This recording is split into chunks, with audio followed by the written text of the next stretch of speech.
I don't have to tell you things are bad. Everybody knows things are bad.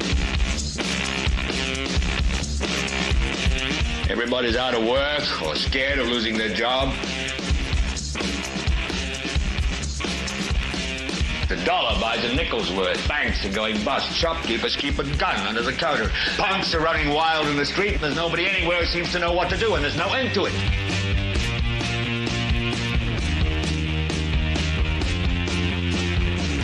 The air is unfit to breathe, and our food is unfit to eat. And we sit watching our TVs while some local newscaster tells us that today we had 15 homicides and 63 violent crimes, as if that's the way it's supposed to be. We know things are bad, worse than bad. It's like everything everywhere is going crazy, so we don't go out anymore.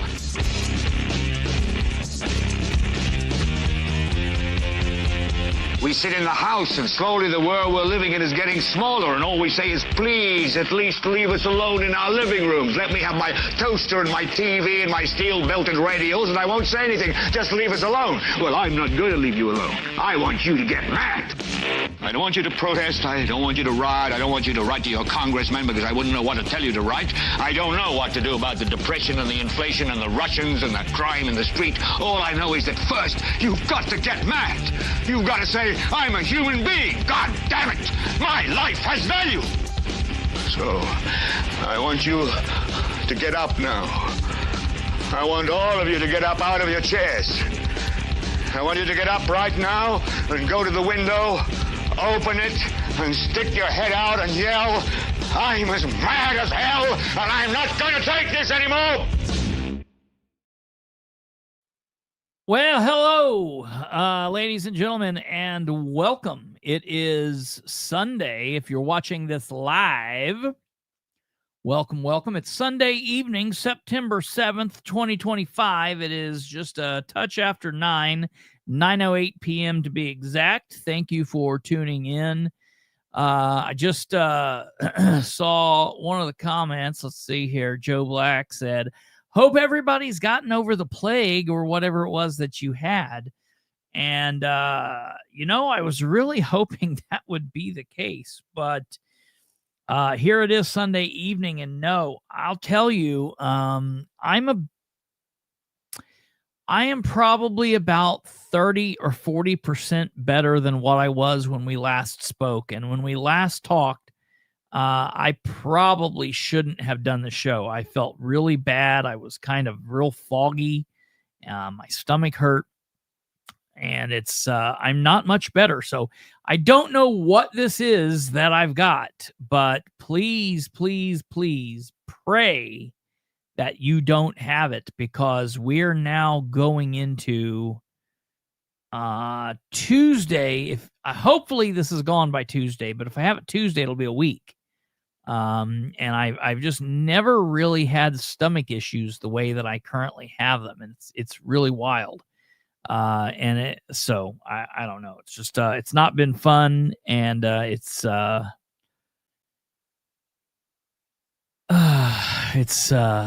of crazy. So we'll try to get through this show and see what goes on. Welcome. Yeah, Brenda says, I've had a migraine all day, stomach ache, been in bed all day. Yeah, I don't know if it's something going around. Of course, we're back to school, so all those little monsters are doing the thing that they do and bringing back sickness on people, and everything's going on. I guess there's a new variant of COVID going around that makes you have a scratchy, sore throat. They're calling it like needle throat. It makes you feel like you've just got needles, and you've been gargling razor blades. So that doesn't sound like a good time. I've had a little bit of a headache. The craziest part about this is I'm not able to control my body temperature.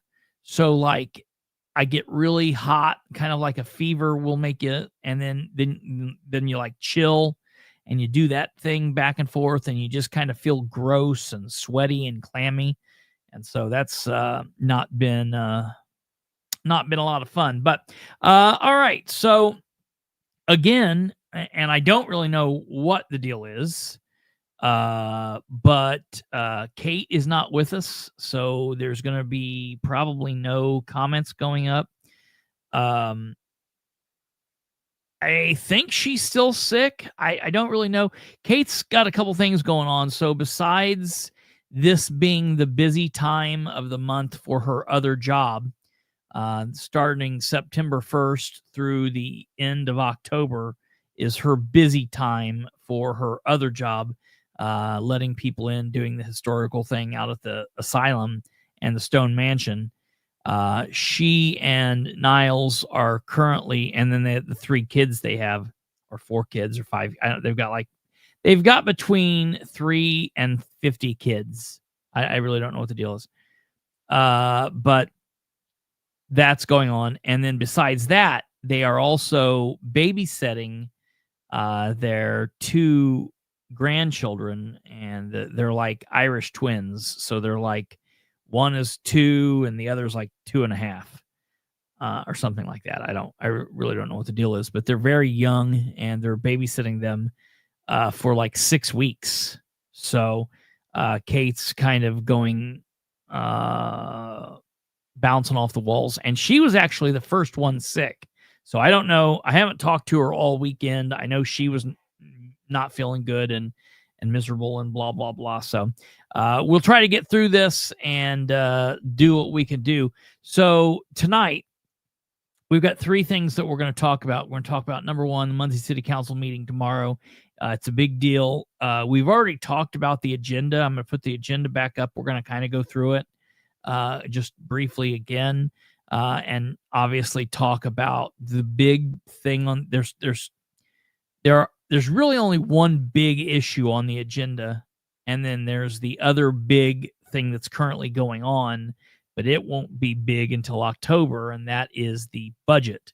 So we're going to talk about those things. And then after that, we're going to focus on another issue in Muncie. It's going to be a follow-up. We're going to talk about 2 follow-ups. Follow-up to the Till Pond. I've been looking into what's going on at Till Pond, and I've issued a records request for some things out at Till Pond, so we'll go through that. And then I've got some pictures for you all, pictures and video of Till Pond, so we'll take a look at that.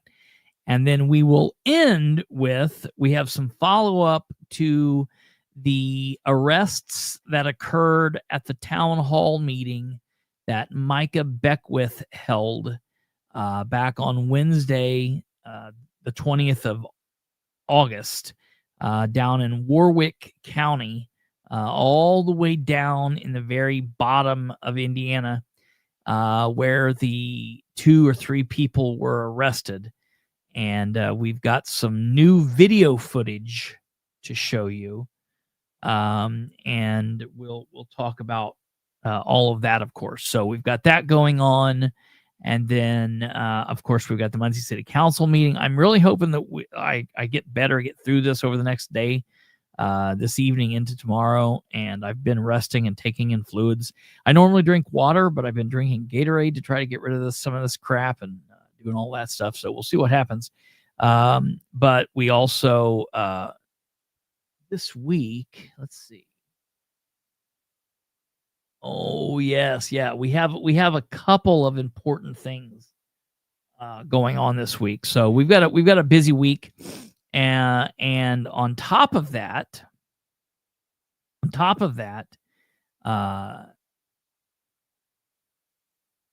my other partner in crime, Rachel, and I have recorded the first episode to the new show, the Bilbrey and Clark show. We recorded that Friday, and so we're doing some editing on that and getting that ready. We're still going to be dropping that on Saturday, September 27th. We did have a quick little drop that occurred this past Saturday. We dropped on the channel. We dropped the intro music with a little video there and doing that. So we're going to start getting some action on there. Now that we've recorded some, we've got a couple different things that we've recorded. I'm going to start pulling little pieces out of there and dropping like shorts and other content on there leading up to the day that we drop, which will be Saturday, September 27th. So be checking that out, looking for that. And let me see here if I've got this. I got to turn the fan on. I was like freezing when I came up here, which is weird because upstairs up here, the upstairs basement is normally very hot. And I came up here and I just was like freezing. And right as we started, I got really hot. So that's special. It's normal. So yeah, okay. Here's the here we'll do this. See, it's always a pain in the ass when Kate's not here. One of these days, hopefully, we'll both be feeling better and both be able to be at work at the same time. Okay, so yeah, if you want to check out the Facebook page of the other show, the Bilbrey Clark Show, the name of the show is the Bilbrey and Clark Show, but we lose the "and" for all of the social media stuff. So Bilbrey Clark Show, there's that. If you want to check it out on YouTube, there's Bilbrey Clark Show. That's youtube.com/@ Bilbrey Clark Show. You can go there. You can listen to the intro and see the video there, and it's not much, but we're going to start having some clips there for people to see. So, all right, forward ho, we're going to get right into it. Before we do, I guess if you are interested in smashing that like button, that would be great. You could do that. Subscribe if you haven't. There's all of that. Communicate over there if you're interested in talking to us. Or if you're here via the replay button in the future, you can communicate down there, and we will get back to you. So there we are. Before we get, what was Jackie saying here? Next Delaware County Council meeting to address the 2026 budget is Friday, 9/12 at 10:30 a.m. at the county building. Yeah, I tell you,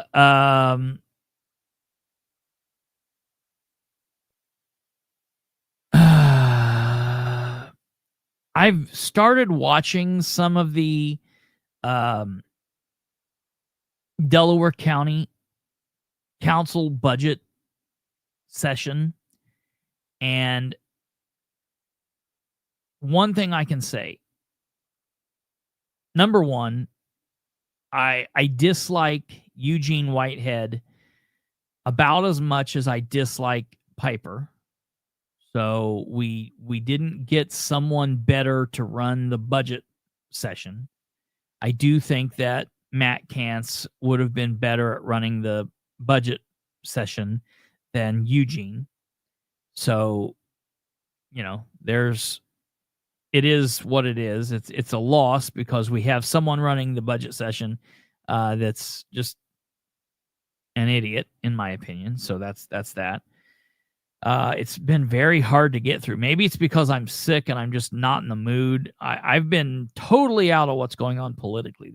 I feel like I'm now drowning because I don't know what's going on. It's kind of like back in the old day where you'd skip school, or you would actually be sick. Either you were sick or you skipped, either way.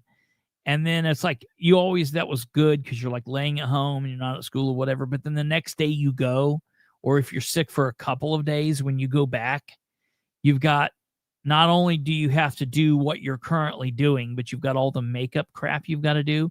And it's just like, dude, this wasn't worth it.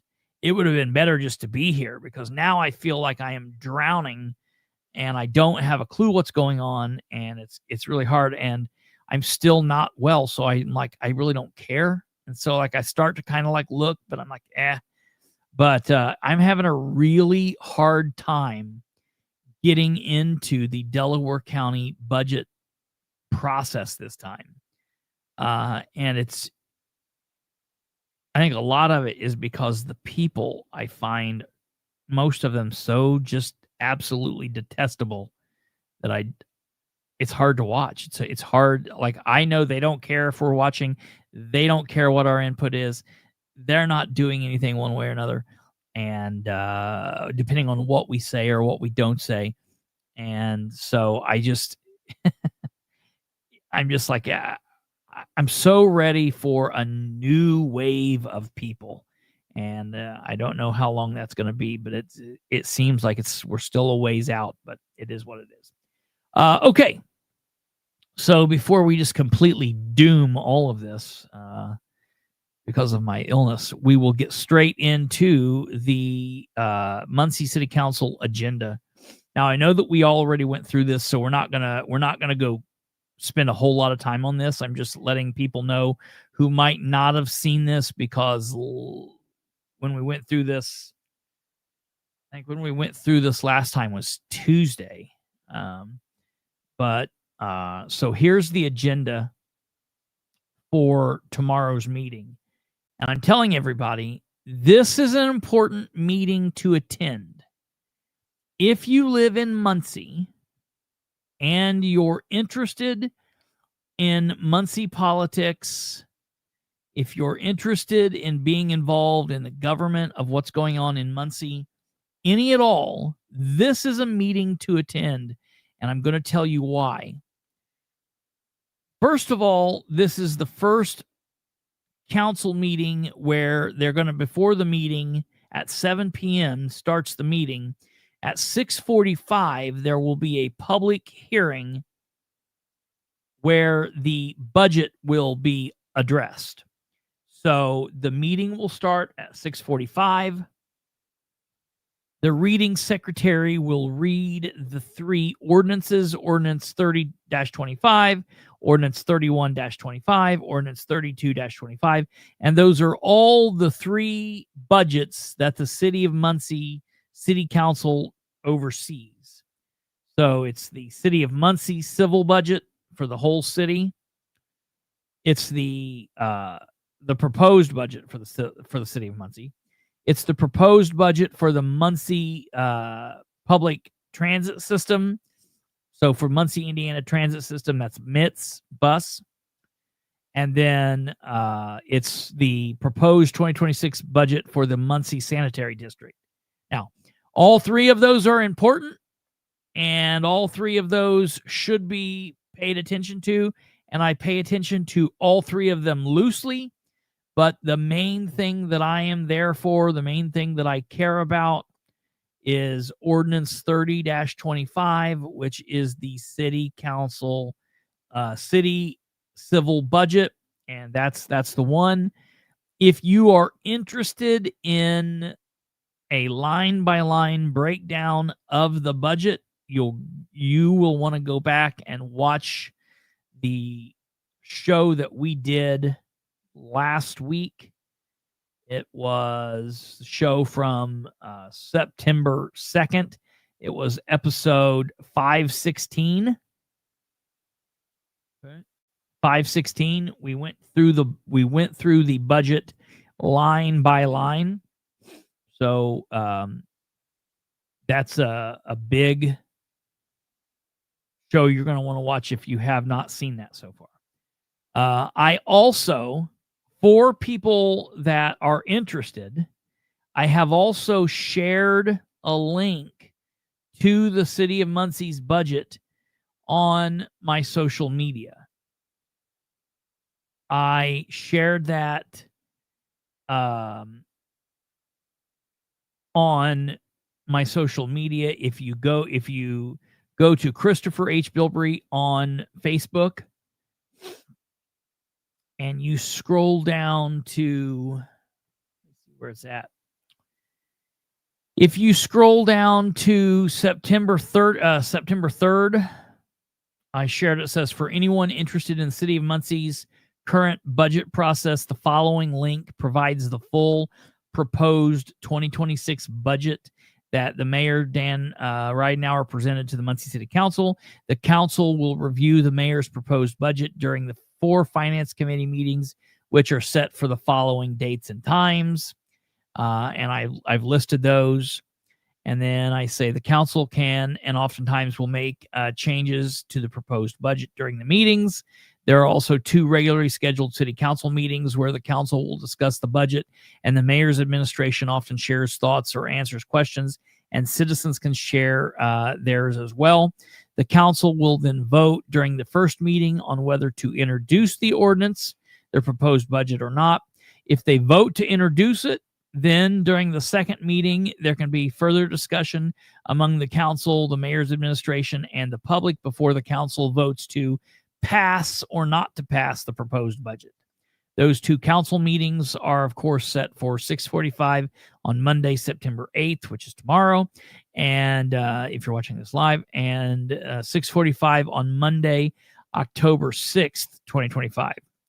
For those interested in looking over the proposed 2026 budget for the city of Muncie, click the following link. And then I also gave click the link for the breakdown. So if you're interested in you don't want to hear me talk about it, you just want to look at it, you want to go through that budget, you can do that by going there. Now, contrary to how it had been running from 2020 to 2023, there is no connection.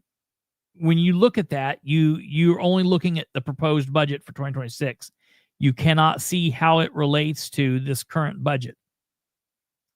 When Jeff Robinson was the president, he made the city put the 2026 proposed budget line there, and then he also asked them to put what it is in 2025, so you could go down one sheet and compare. You don't have that possibility on this budget.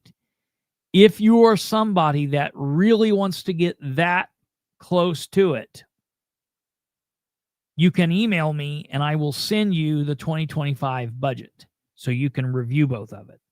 But I did not include that. I probably should have included that in there, but I didn't, just because I know that most people don't care that much. So it's not like it's something that a lot of people are watching. So that's that. So if you're interested in that, you can message me and I will send you the 2025 budget. But it's not just there. So my apologies.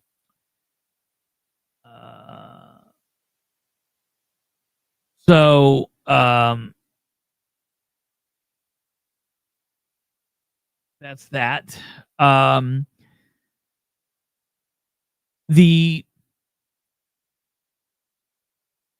public hearing beforehand, as we know, you can go and you can address the council. The council will not give you any feedback. Then the meeting starts and they'll go through the meeting. And then when the budget is talked about again, at that point, you can get up and you can address the budget and you could ask questions. Now, I am planning on, if I'm better, this all goes around whether or not I feel like I can be in public, blah, blah, blah. I feel like I should be able to go with no problem, but we'll see what tomorrow brings. I am planning on being there, and specifically, I am planning to ask Jerry Dishman and Brandon Garrett, along, I guess, with the rest of the Democrats, because nobody else said anything at Wednesday's meeting, why exactly last year they voted to zero out the 3 line items like they did, and this year they do not appear interested in doing that. So, I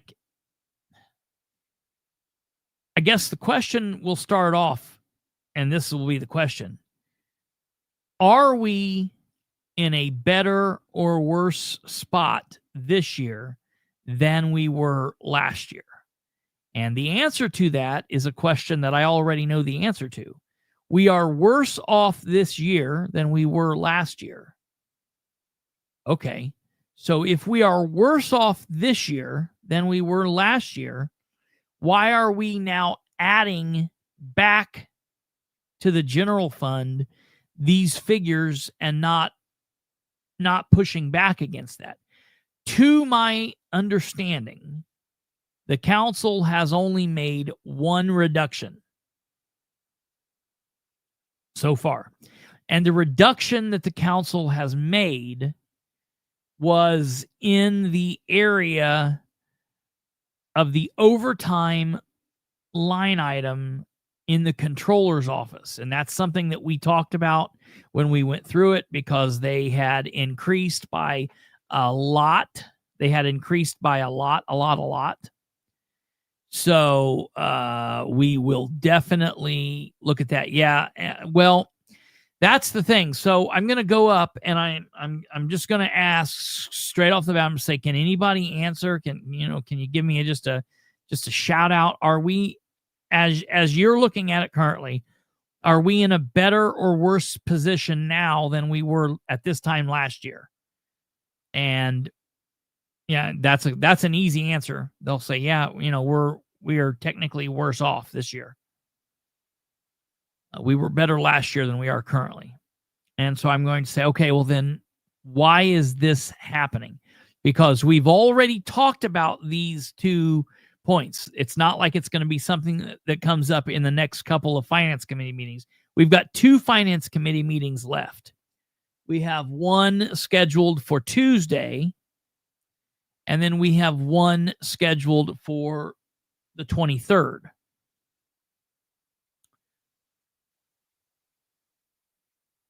They have to pay for all that safety as they shackle your liberties. Well,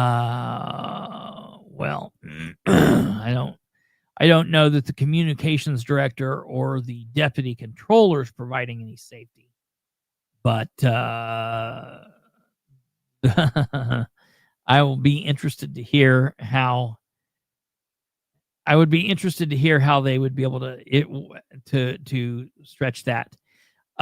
Speaking of safety, and this is a little off cue, you are all aware that we've had a series of not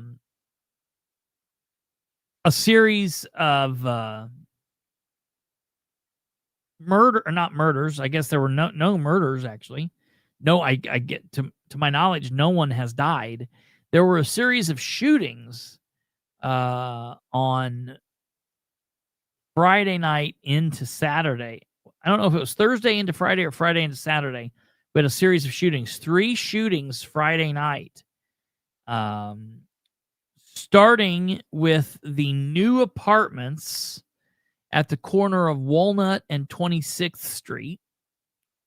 I guess from what I've heard, the suspect or suspects entered the apartment complex. I guess started shooting. They've hit a couple cars. They hit a couple apartments.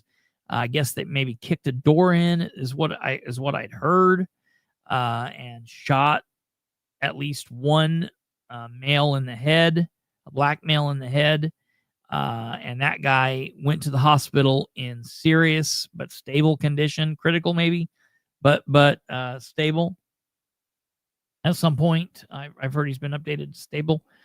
And then there was a shooting at the corner of Madison and Willard, like 2 hours later. And then there was a shooting on Monroe, like 2 hours later. And they're saying that all 3 of these shootings appear to be unrelated, separate events, which is just so wild. Think about that. That all of these things, like any given day, night, or time, like this is not going on. And then all in one night, just bam, there's 3 shootings in a pretty close proximity to one another, all in about 2 hours window of each other. That's really strange to me. Very, very interesting to look at that. Anyways, so That's always kind of interesting, kind of scary.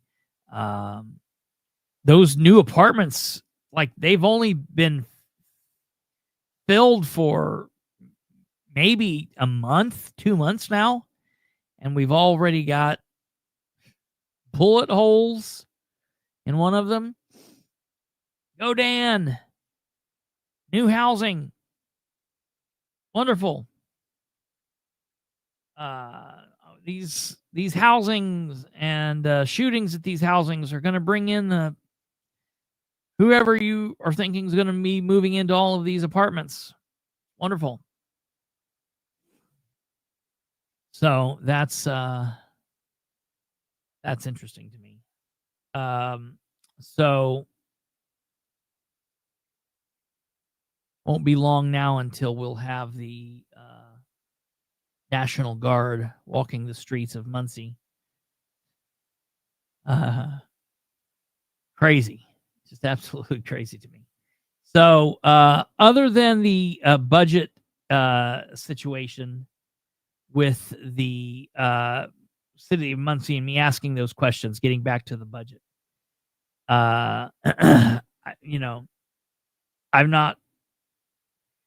there's a lot of questions concerning the budget.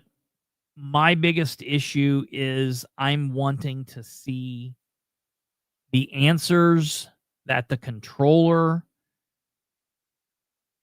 gives Nora. I don't want those to just be passed off in the email and nobody ever hear or see them again. I want to be able to get them. And hopefully sometime this week, the communications director will get the audio uploaded to either the YouTube page, which I think they're going to struggle doing that because they'll have to add some kind of video background to it. So they'll hopefully at least put it on the city's Facebook page, and we'll be able to go through that because there are a couple of interesting points that I want to bring to you, but we won't be able to do that unless and until that is uploaded to the city's. Well, you know what I might do? To hell with them. I might issue a records request and ask for it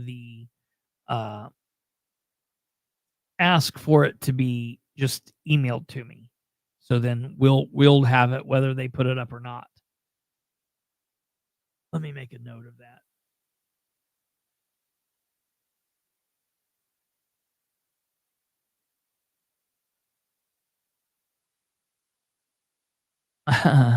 Alva. So yeah, I will send that. That's definitely something that I will have to ask for because that'll be a pretty big thing. Okay, moving along. A good read is the federal bulldozer. Author tells how the government destroys the private sector of home builders in our nation. Yeah, I think I've heard of that. Okay, moving on. There's not really anything else of major interest on the agenda for this meeting. The main issue is resolution. Back up here. The main issue is resolution 1625.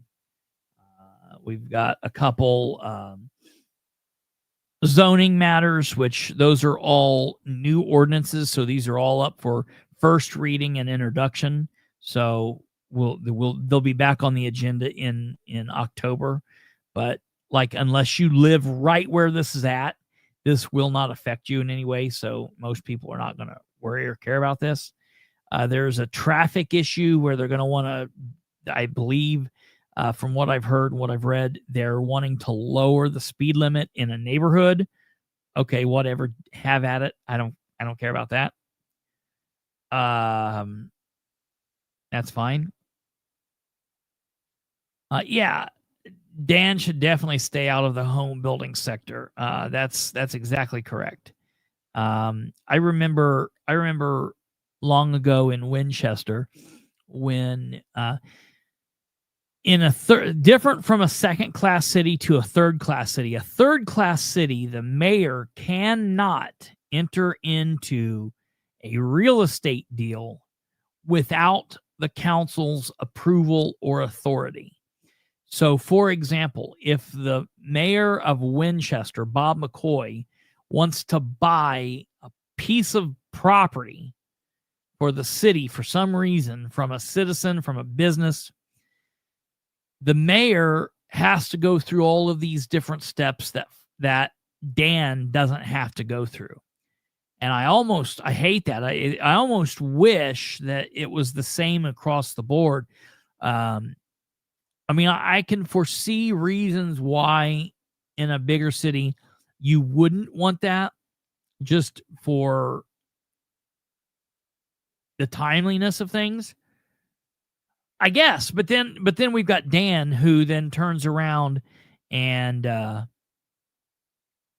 jams everything through as quickly as he can, and does everything he can to obfuscate telling the public, his bosses, or anyone else. So, maybe it would be better if everything was slowed down. Of course, that's not going to happen because no one's going to work that legislation through, whatever. It's just the point that I always thought that was interesting, because even in Winchester, on the issue that I was fighting in Winchester, Sean had cheated that a little bit, and he had entered into an agreement, an option to purchase agreement with the church without council approval or council vote.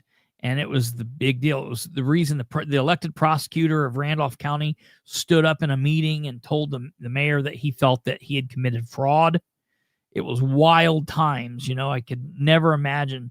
That would be such an amazing thing to see happen, like in the city of Muncie. But, they are going to cheat those little things wherever they are in the line. But in Muncie, Dan can enter into these deals without the council's approval or knowledge. But it just seems like, again, one of his campaign promises is, we're going to slow government down. We're going to explain what's going on. We're not doing things without the public's awareness.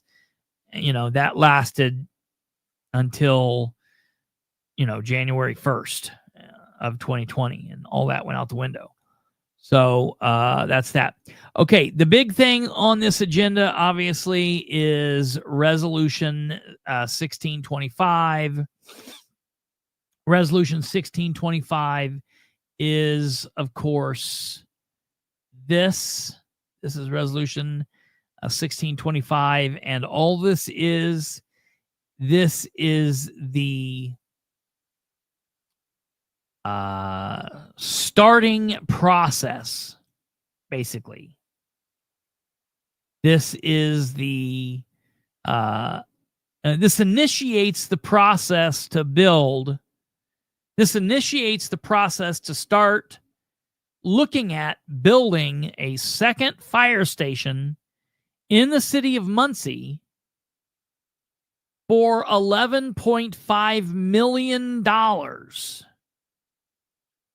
For $11.5 million. This starts the process of the city building one fire station. So currently, the city of Muncie has 7 fire stations. 1s, 2s, 3s, 4s, 5s, 6s, and 7s.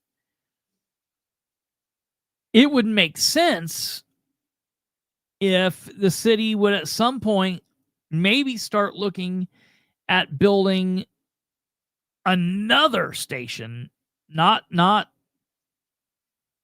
remaking an older station, but start building and growing. That would make sense.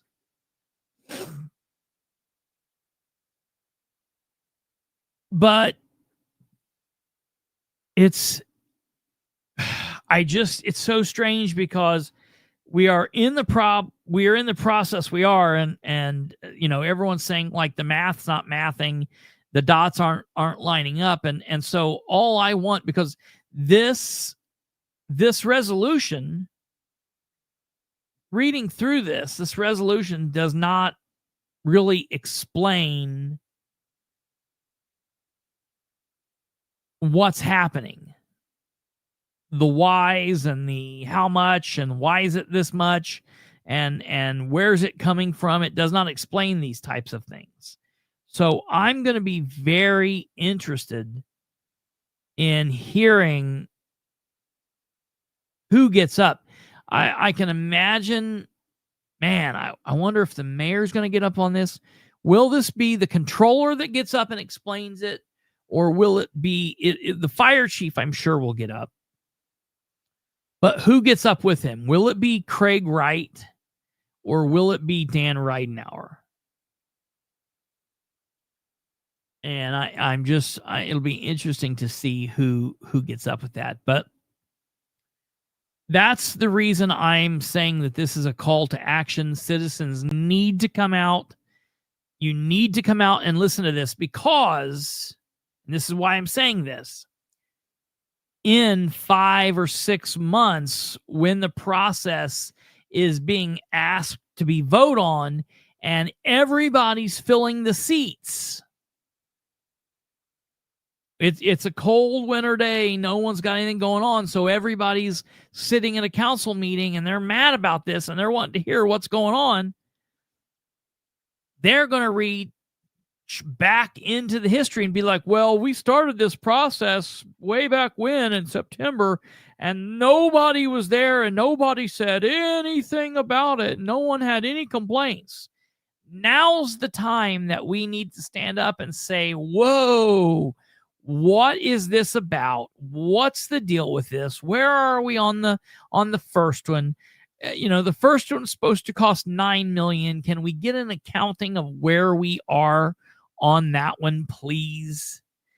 I've been doing my damnedest to keep track of when the GM development goes in and gets money.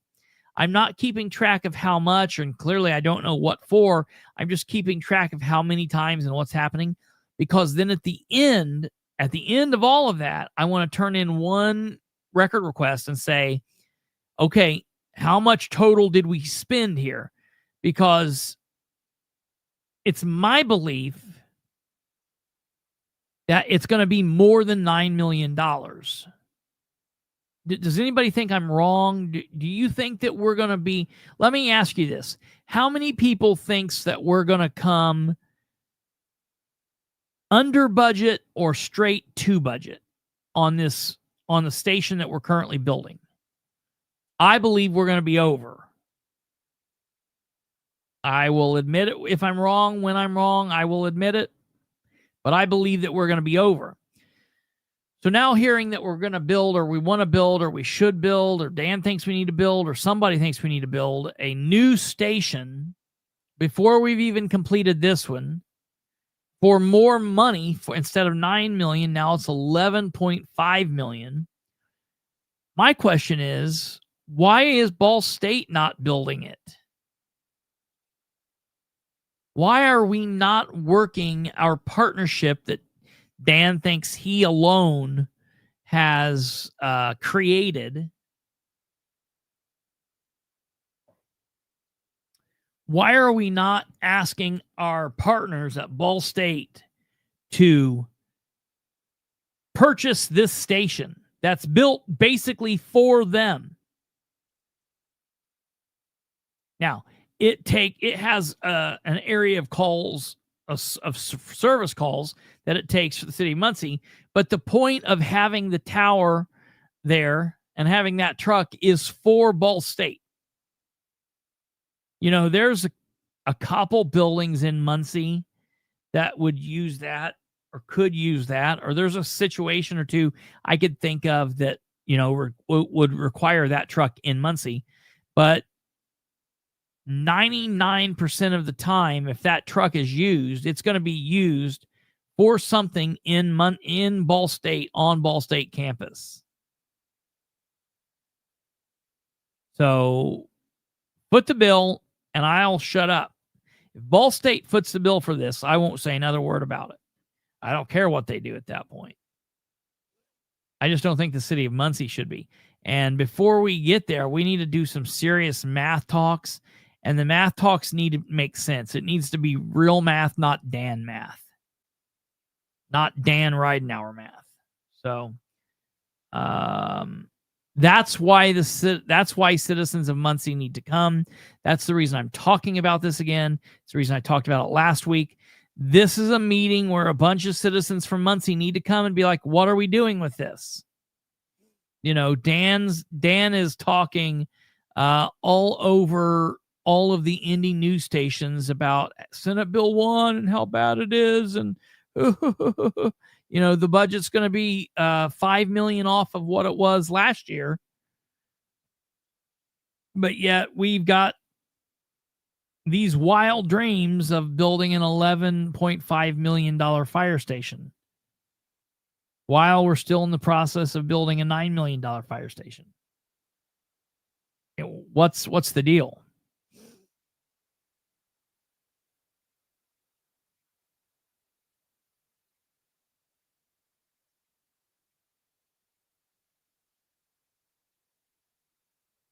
See here.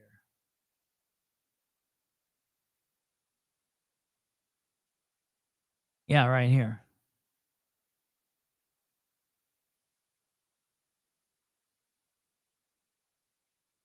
This.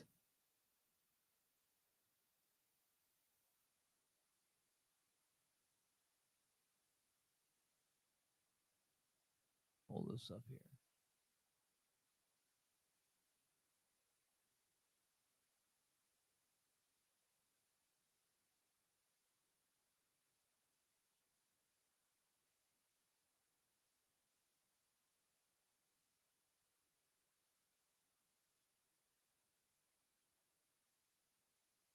Give me a second. This advert's got to pop off here.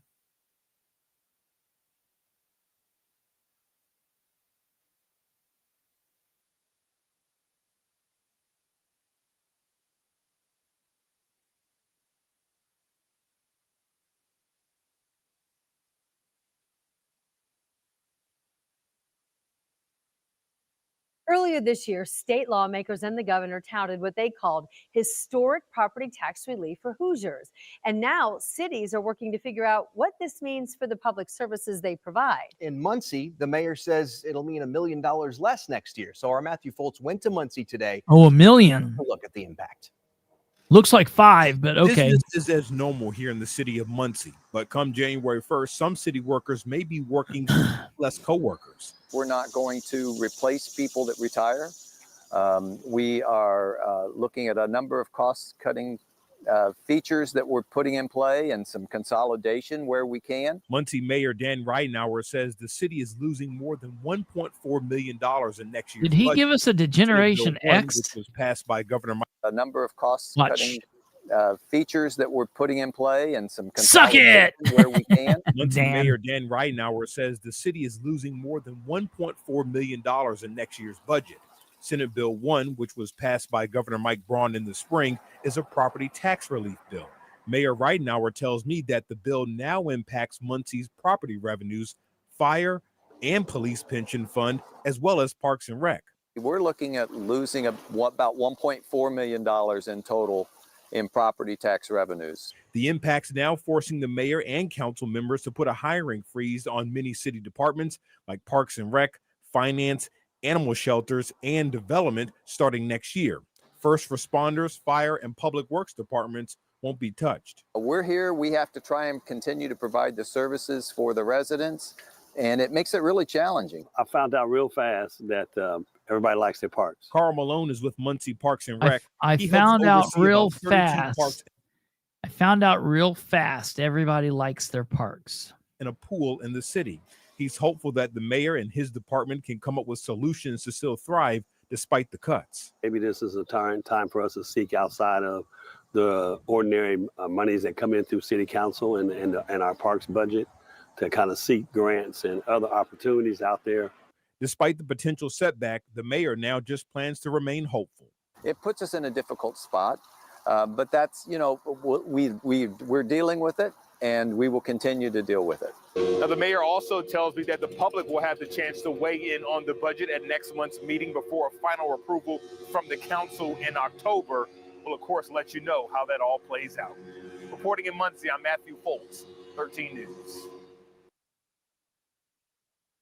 Yeah, it's really going to affect the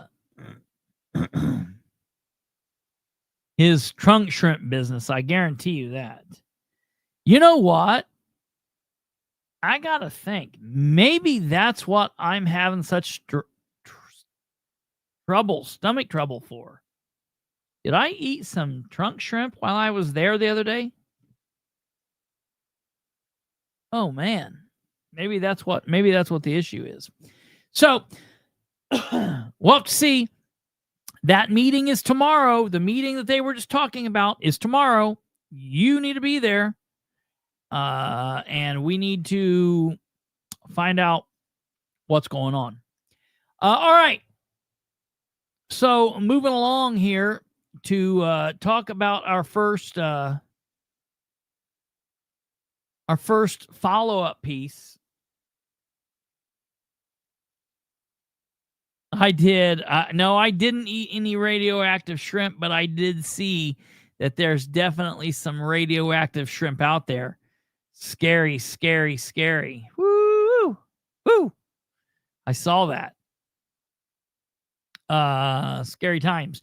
Between the trunk shrimp and the radioactive shrimp, I like you all see John Kennedy talking about it. Who is that? Who that is? Is that who that is? I forget who it was. Talking about the alien.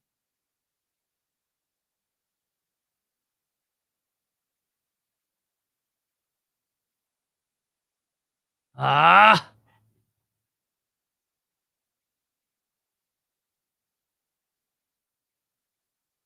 see here. John, yeah, it was. It was him.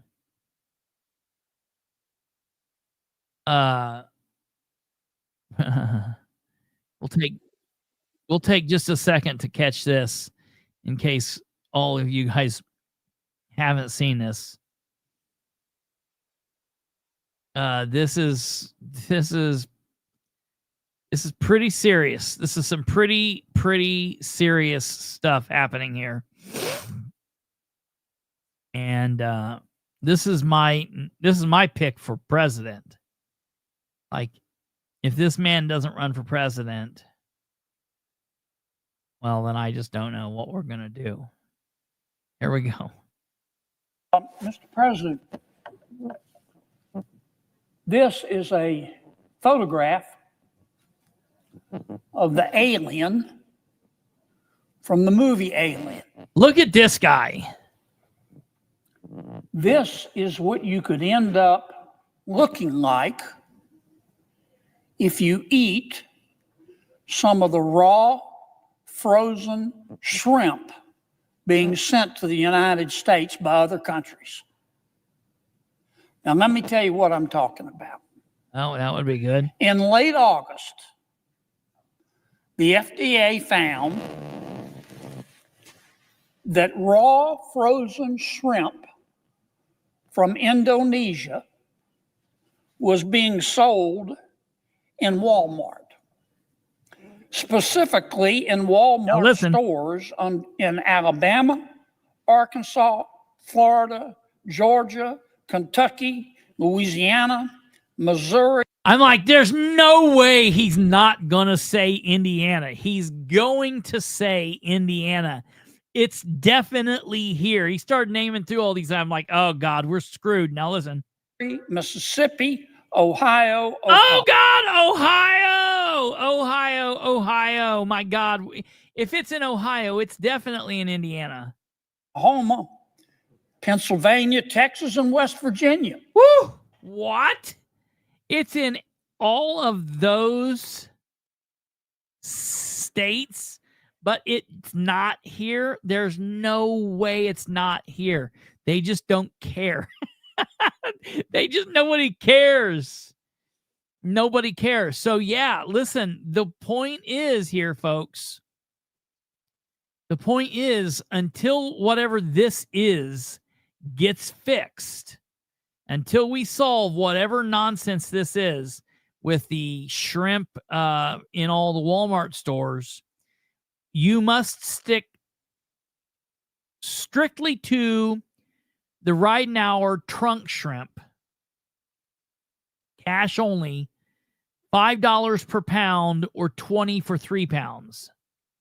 He's got a deal for you, $5 per pound or $20 for 3 pounds.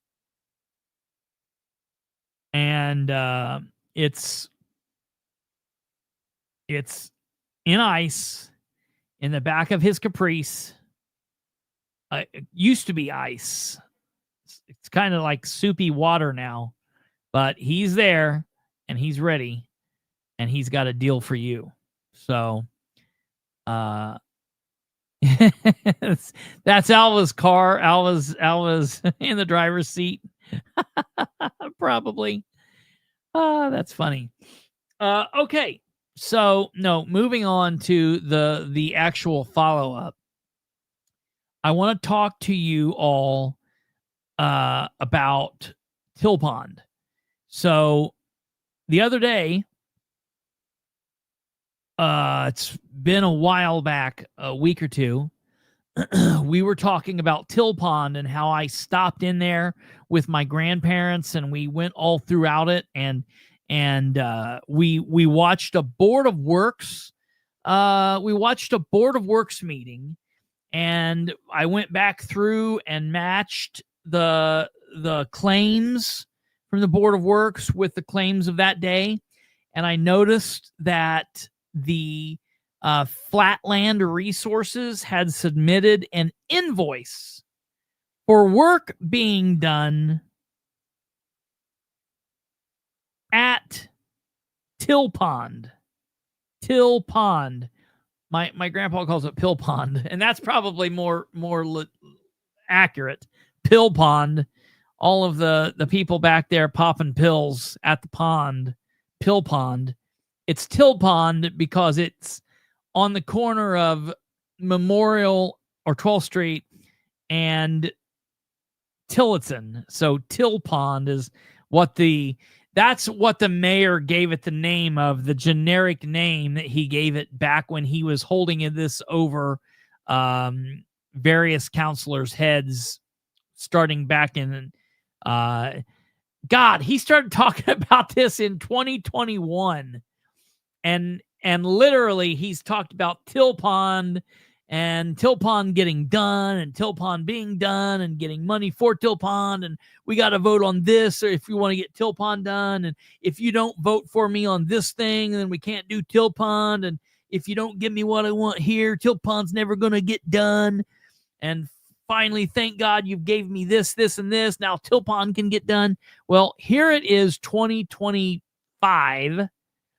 Just months away from 2026, Till Pond, not only is Till Pond not done, it's not halfway done.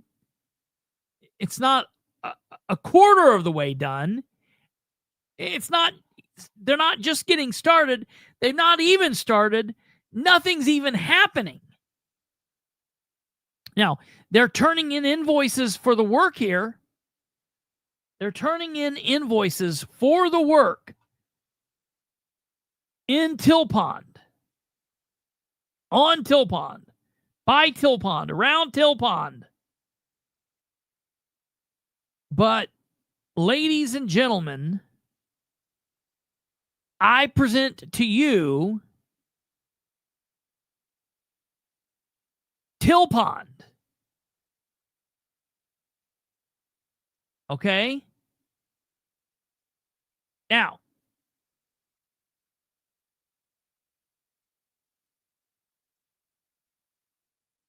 nothing's happening here. Nothing's happening here. Or here. Or here. Or here. Or here. Or here. Or here. or here, or here. There's no work being done there. Certainly no work happening over here. There's no work taking place in this area, or this area, or this area. And I want y'all to look at this. This is a tour of the area.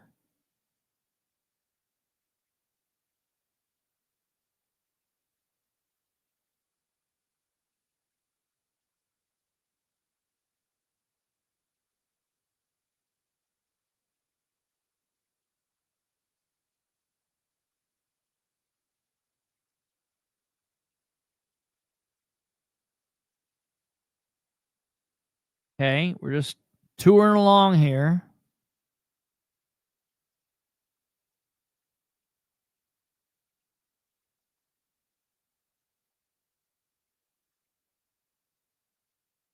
Okay, here's the next video.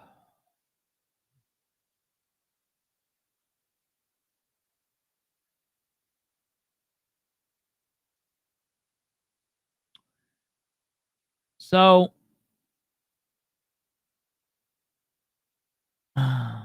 well,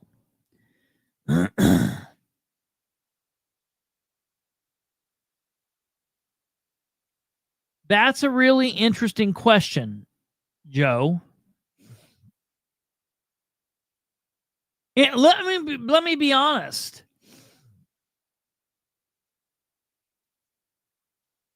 I would like to have a cool fishing pond that's stocked with good fish. That would be a cool place to go fish like that. That'd kind of be cool for the city. But I'd also be cool if they went in there and busted up that cement, the where they put off the pads for the different homes, and just let it go back. Whatever. Let it. It does look like a nature reserve. It's cool. The point of the issue here is there's no work. There's no construction equipment back there. There's no construction equipment's been back there. So here's a little history of this area, Joe. It's inside the city limits, and someone several years ago, bought that area, and they were going to make it into, I can't recall. I used to know. I've heard people say different things. Let me show you. This is probably the best way to see like this. Let me do it like this. This will probably be the best way. So originally they were going to turn it into like a housing addition. And this was some time back. And they went in and they laid the roads, the cement, the pads. There are some people that say that it was going to be just kind of an addition to the housing complexes that are already on the other side of it. And some people say no, they were going to make it a mobile home park. Okay, I don't know which one's true. It looks more designed for like a mobile home park, to be honest with you, but I don't know. Okay, then that fell through. Okay. And when that fell through, a guy bought it and had it. And then under Ridenour's term, a group of guys bought it, and they were going to turn it into an apartment complex. And those were the people that were the con men. This happened in about 2022, 23.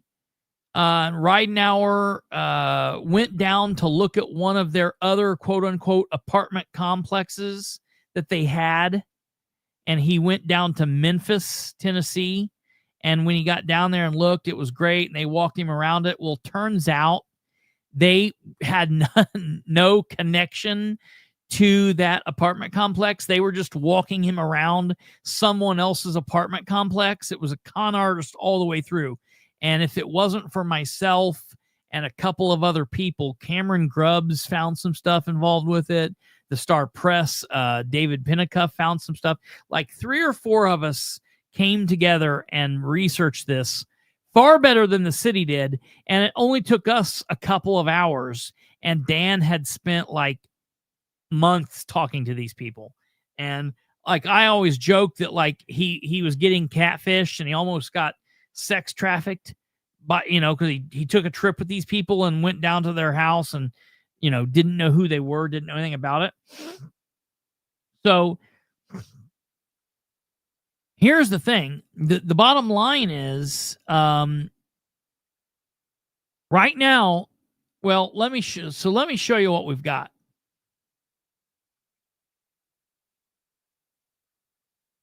So here is the map of the area. Okay. So this road right here is Tillotson. Okay. It's a big road in Muncie. It has this overpass and then it runs this way. Okay. And then here's Memorial Street or 12th Street. Okay. So you can see there's all these close, like, city living houses right here. You can see all of this. Okay. Well, there's this neighborhood right here. Then this thing is right here. The Till Pond that the city actually owns, like, is here. This is the Till Pond area. This is the area in front of Till Pond. And this is where I went in and I walked back here. Okay. And there's no work going on here. So I don't really know actually how much money Dan has paid out in all of this. I think he paid $100,000 for the land. I think he paid $100,000. I'm not 100% sure on that. I will check into that. I think I'm right. There's a little asterisk there, so I'll put that there. But what I have done is on Friday, I submitted a record request to the city of Muncie. And that record request, I asked for any and all contracts between the city of Muncie and Flatland Resources explaining scope of work and the overall project. So I've requested that. I've requested all invoices that Flatland Resources have submitted to the city for work done on Till Pond. And I ask for an itemized breakdown of the work. And I'm asking for all of the checks and the total amount that has been paid to Flatland Resources for work done at Till Pond. Now, I realize that I also need to submit another record request, and I will do that when I get off the show tonight and have it sent for tomorrow. I need to send a record request and ask for total money that the city has spent on Till Pond, period, not just with Flatland. The reason I'm specifically asking for Flatland Resources, which is a company that Dan likes to work with, it's because, first of all, I'm not sure how they got this project. I'm not sure how this was awarded to them because we've not found anything where this was awarded. So after I get their contract, I'm then going to ask, how did they get this contract? Why do they have this contract? Okay. So Stumblefoot, that's wow, possibly an illegal suggestion, not a bad, legally questionable suggestion. It's just not something I think I could ever show, but I think that's pretty funny. So there are a lot of questions here. And I just look, the bottom line for viewers of this program who've watched this program for any length of time, if you're someone specifically that watches nightly, about a week ago or 2 weeks ago, I talked to you about this, and I'll show you here. So my grandparents don't live far from here. They live 10 minutes from here in another direction, kind of, but going different places, we'll drive, like I'll drive by here frequently. So we were driving up Tillotson one day looking, and I was looking. And I think one day by myself, I pulled in here. I think one time I pulled in here and looked, and I was like, well, there's nothing here. And I looked, and I thought, well, crazy. So then later with them, I drove up here, and we pulled in, and I looked, but I didn't take any videos. Well, then I talked to you guys all about it that night, and I was like, damn it, I need to get pictures. So the other day, we just happened to be by here, and we went in, and I got pictures and got some videos. So look, you heard them say on the Board of Works, and we showed it to you. I probably have to go back and find it. I can pull it up, but we definitely went through this where Till Pond is getting paid for doing something here. But what they're doing, I just simply don't know. I don't know what that would be. I know that Adam Leach recommended them for it, but technically they would still have to go through a bidding process. And so far, I've not found that. So I guess that's my question is in which way did they go? What happened after they were recommended? What occurred that they were able to get the project? So that's something that I'm working on. So as soon as I get those records, I should know. I have also filed record requests just to keep you guys posted that we're waiting on about Dustin. I should be getting that soon. I'll keep you guys posted on that. We'll see what happens, but we've got several good record requests into the city that we should hopefully be looking at, and we should have answers to here soonish. So I'll keep you guys posted. Also on the work up at the point, they've not done anything up at the point from the last time I had pictures up there. Second, I think I've got pictures there of that.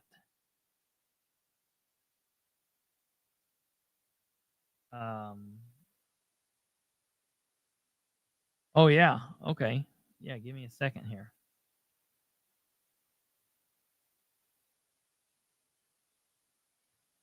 I can show you this too.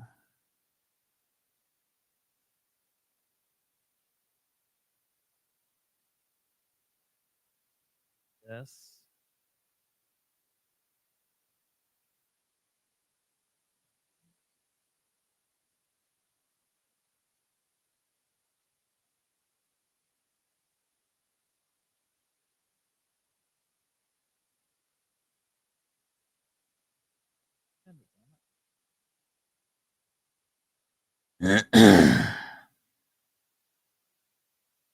Well,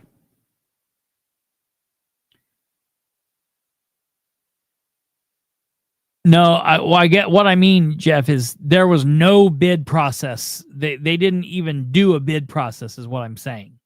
It's not like a bid process was opened and they were the only people that submitted. From what I found, there's no bid process. That's the issue. Like that's what I'm referencing. There's zero. If what you're saying would be the case, that should be something that we could pull up and easily show. Like, here was the day that this was looked at, and no one else submitted a bid, yada yada yada. That would be very easy to show. And we've not been able to find that, is I guess what my current claim is, because so far up to this point, I've not been able to find where that has happened, where they've ever even discussed that, where they put it, because when they put it out to bid and things like that, it's a process they have to go through.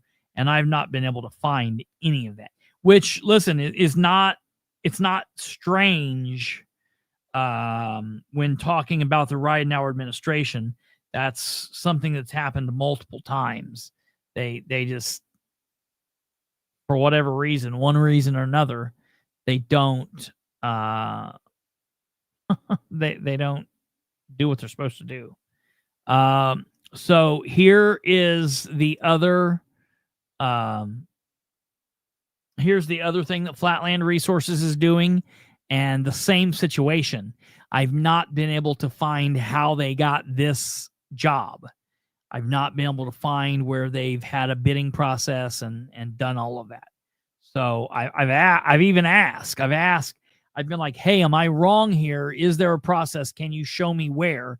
And I've not been able to get anybody to respond to that.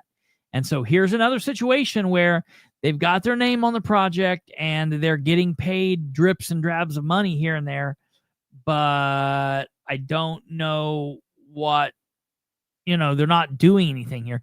These pictures that I'm showing you were sent on August 29th. Now, August 29th wasn't too long ago. The 29th was Friday. And so that's basically a week and 2 days ago. But in that week and 2 days, there's been nothing else that's happened here. Like what? I mean, and we've had great weather. If you're talking about construction, we've had great weather for a construction company to work the last week. Why would they not have been out here working? You know what I mean? So something fishy's going on. Something's going on the way that it always goes on with Muncie, and we just got to get to the bottom of it. So I'm in the process of getting this together. So I'll keep you posted. Lastly,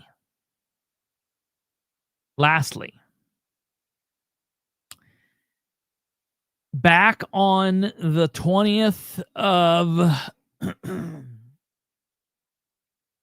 August, one of Indiana's newest weirdos in government was doing what he does, and he was holding a town hall down in Warrick County. Let's see here. Let's see if I can pull this up. Whoops. Okay, and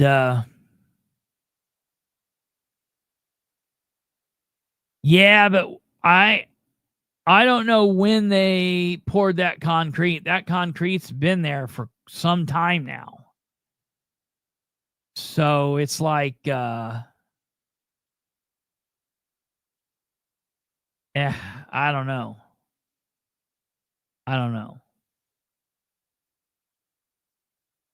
Okay, so back on the 20th, we, like a lot of other people, talked about this deal with the lieutenant governor and this town hall. And listen, I'm a First Amendment fighter to the finish. And I'm going to fight for that. And, whatever, whether I like the person, don't like the person, whatever, you have a right to speak, you have a right to be heard, and you should not be molested and arrested for speaking, specifically, and more importantly, when it's political speech. Well, this event happened, and we've looked at this. We're going to look at this again. This was the video in question that we had that night. Okay. So we've got this girl in red who's been told to leave. She's leaving. She's had to have been told several times to finally leave. She was leaving. We've got this video from this vantage point. She's leaving and she's still turning around and mouthing. And this cop was like telling her to leave and was following her and telling her to leave. And look, there's nothing wrong with him following her. Okay. Yeah, I might not like it, but as long as he's not touching her, doing whatever, okay, it's okay for him to be like helping make sure she's leaving, whatever the deal is. Okay. So we see her spin around and her raise his hand and she's like, I'm not doing anything, and yelling or whatever. Okay. And so then this happens. Okay. And when this happens, the cameraman spins a bit. So we lose what's happening here in the camera.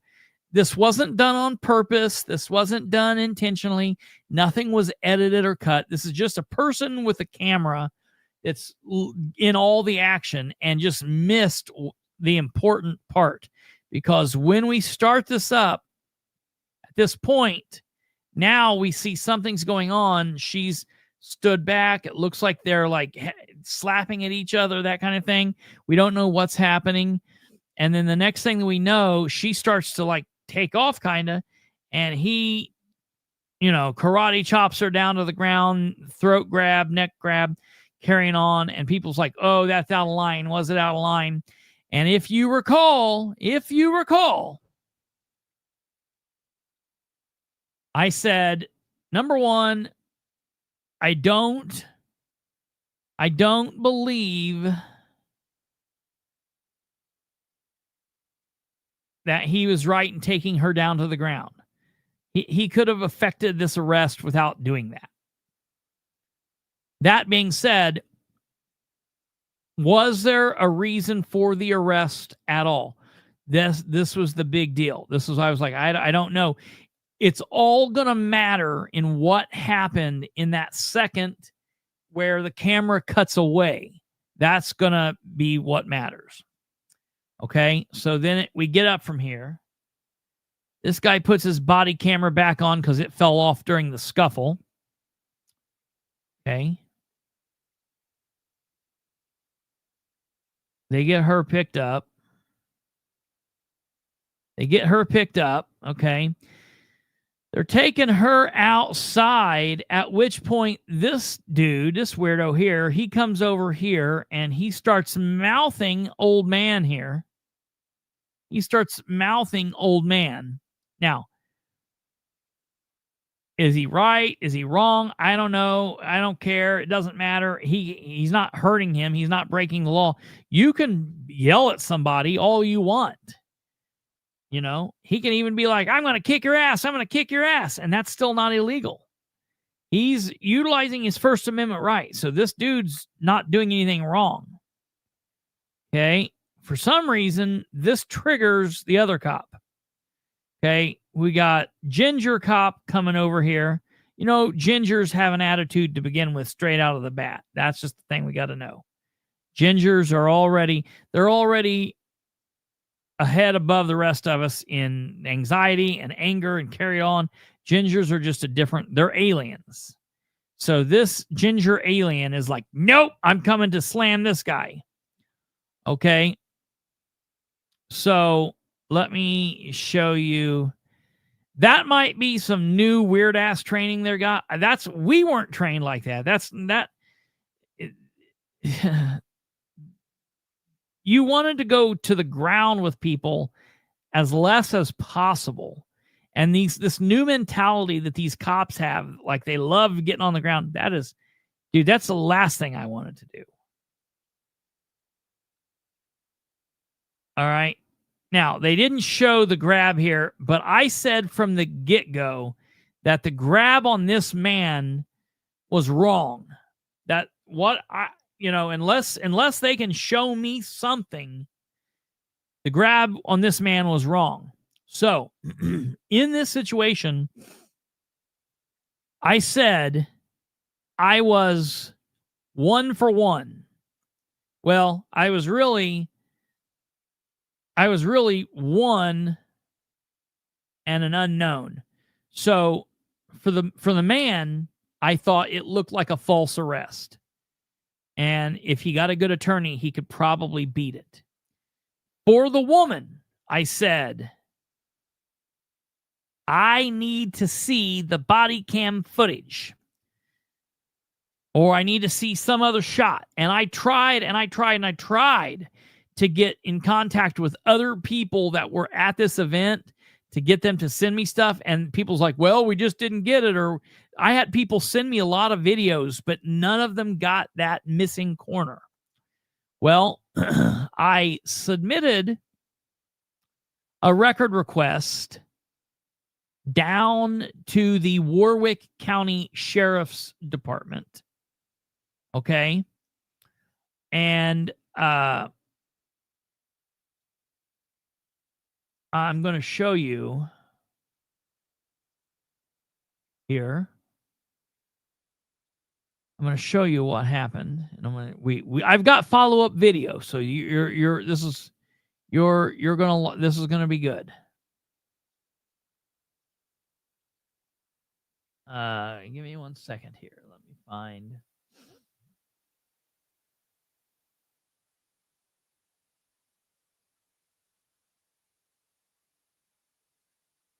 Okay.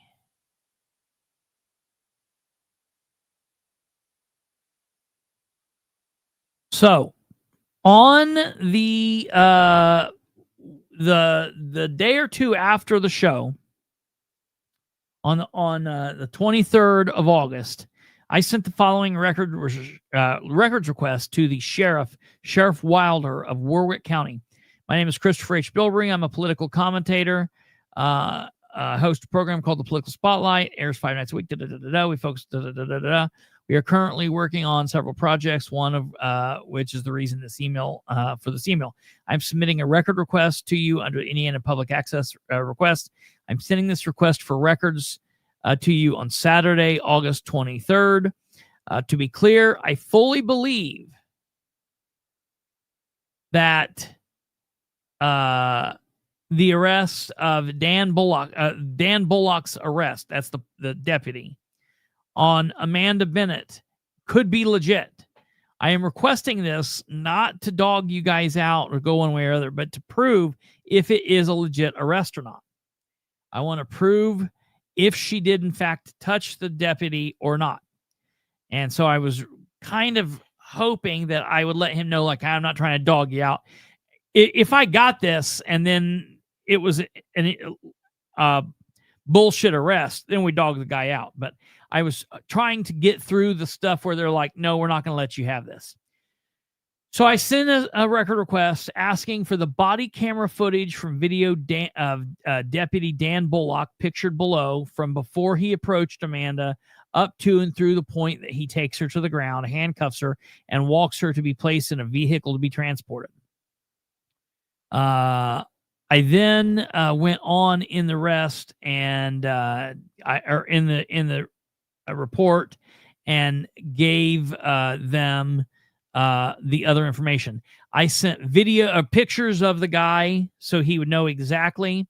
And I did end it by saying, lastly, please instruct your Sergeant Tom Roll and Deputy Ryan Bottoms of that the 7th Circuit Court of Appeals struck down the 25-foot barrier law as unconstitutional. So they need to take out that out of their vocabulary, because barking that out over and over looks foolish. And I attached the 7th Circuit Court of Appeals decision from August 5th, 2025, because during the video, 2 other officers, a sergeant and a deputy, kept barking orders at people that they needed to get back 25 feet or else they would be arrested. And so I, wanted to be helpful and submit that to them and let them know, no, they can't be arrested for this. This is unconstitutional, and that would be an illegal arrest. Well, I sent that on the 23rd, and I received back from them finally, let's see, on the 28th, this great big long ass thing that they sent me, a bunch of different documentation, and they basically denied my request because it is an investigative matter. And I'm like, dude, you're not investigating a murder here. Come on, this is nonsense. So I then tried another angle. I'm thinking, well, the building they're in is not a Warrick County Sheriff's Office. The building they're in is the Ohio Township Trustee's Office building in Warrick County. So filed a record request with them for their security footage. And ding, ding, ding, ding, ding, we got a winner. So the video footage I am getting ready to show you is this. And I'm going to tell you before we get started here.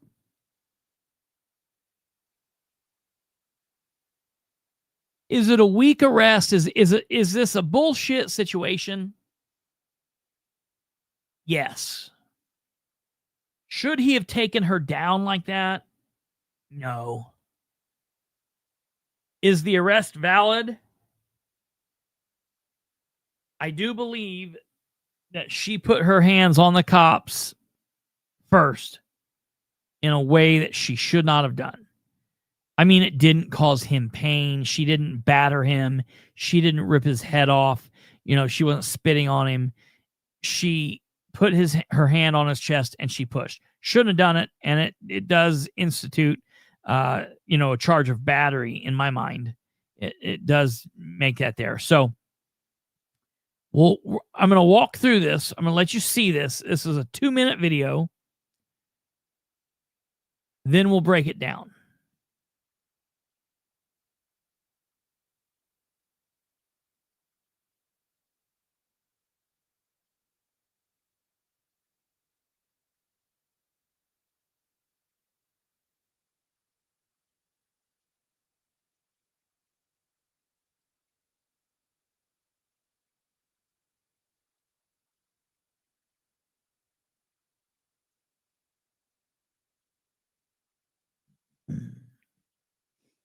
Thing is, hold on, I'm going to play it all the way through and then we'll get there.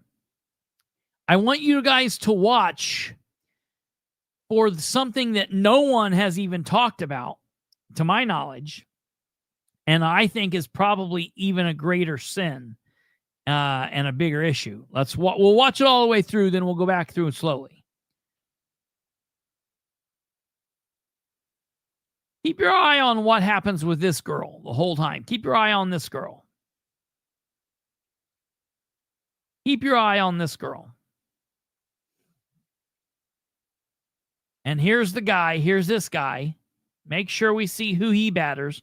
If he batters any cops. I'm not seeing him battering any cops. Now he's being slammed into a wall. Now that one, to me, I'm still going to stick with that's bizarre. Now, here's this girl out here I'm telling you to keep your eye on. This girl right here. Keep your eye on this girl. The little girl who's getting mouthy, but watch what happens.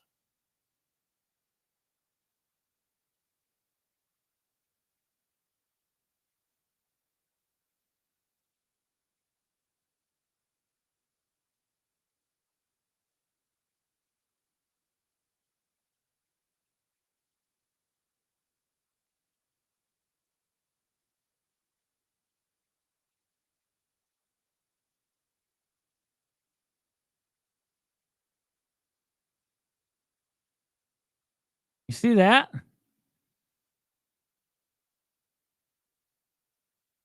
You just see that?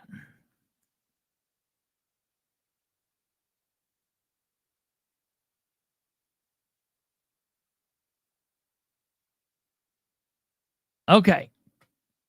Now, we'll go back through this slowly and watch all the crazy shit that happens. Okay.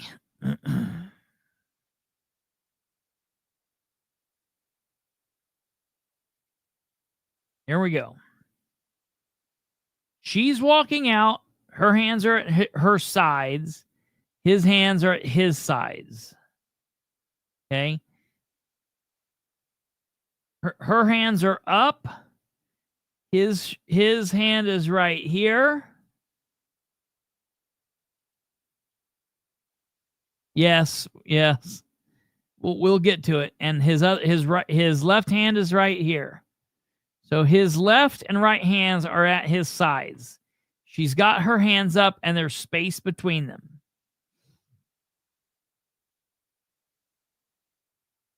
She puts the hands on.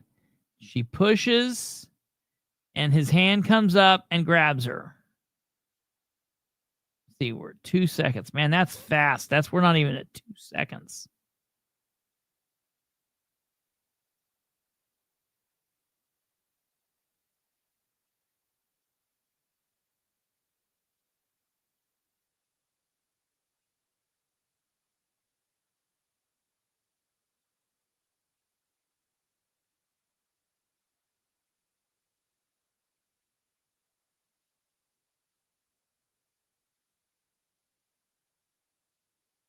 I will tell you, it's bizarre to think, like, you'd think that this guy's like hardened street cop from Chicago. He's like a school resource officer. So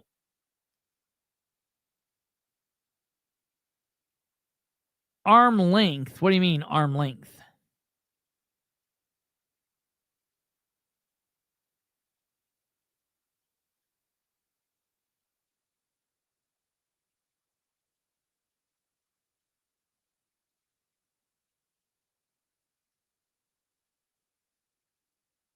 That's what I thought. Like they're walking, she turns and he like walks into her because she like stops and pivots. See that? Yeah.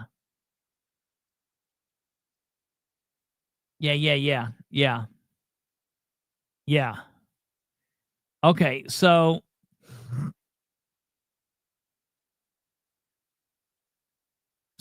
okay, we're going to fast forward.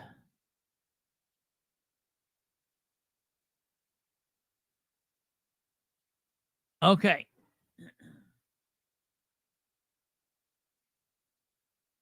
Now, this guy comes over here, and I'm telling you, from every angle that we've seen this dude totally rips this guy for no reason. For no reason.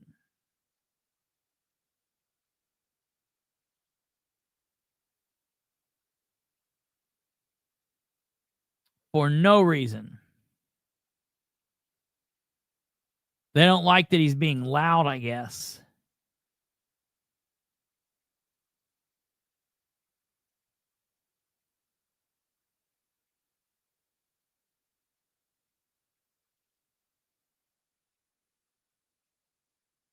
Yeah.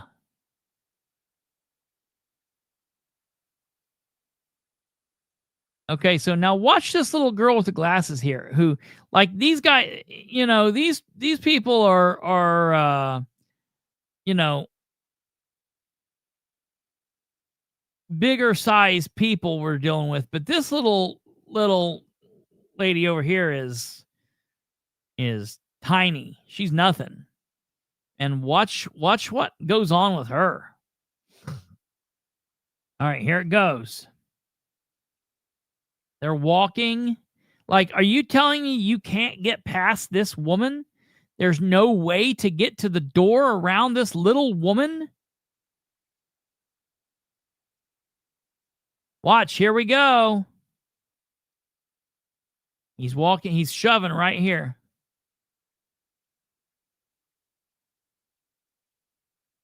I mean, she was pushed with enough force. Like, she slid and fell. That was wild.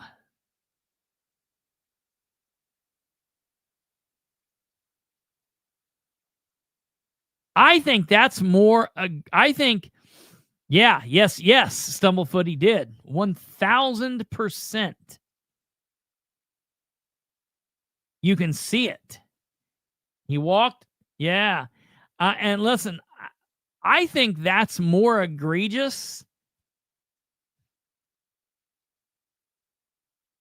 than, well, I mean, the guy was pretty egregious. But I think that's definitely because, and you know what? That she's the third one that they actually come back and arrest her.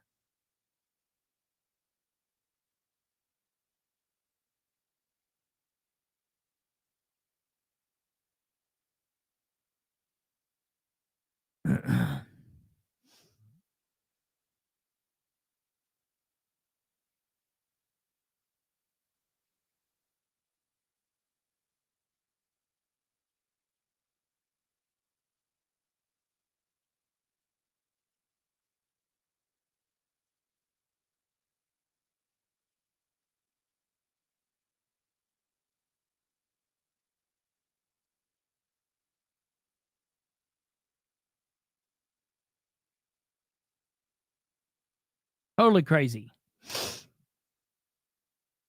So, I don't know. It'll be interesting to see what comes of this. So,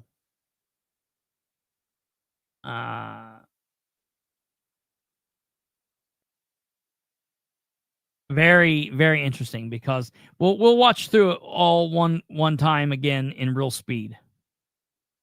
Yeah, Admiral Eric, that's exactly.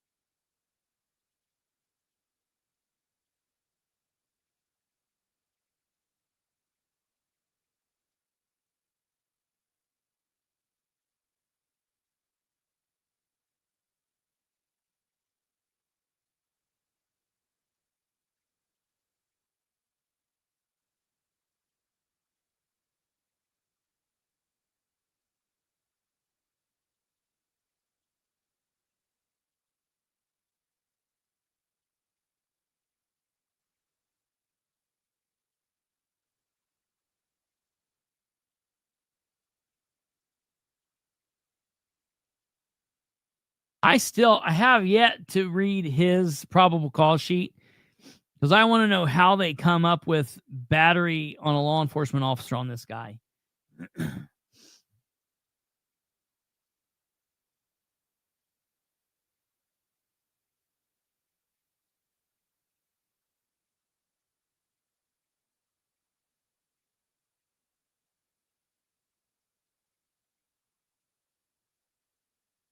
The problem is these are people who are in tunnel mode.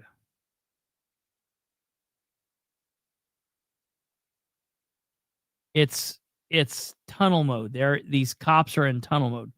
They have blinders on. Shove.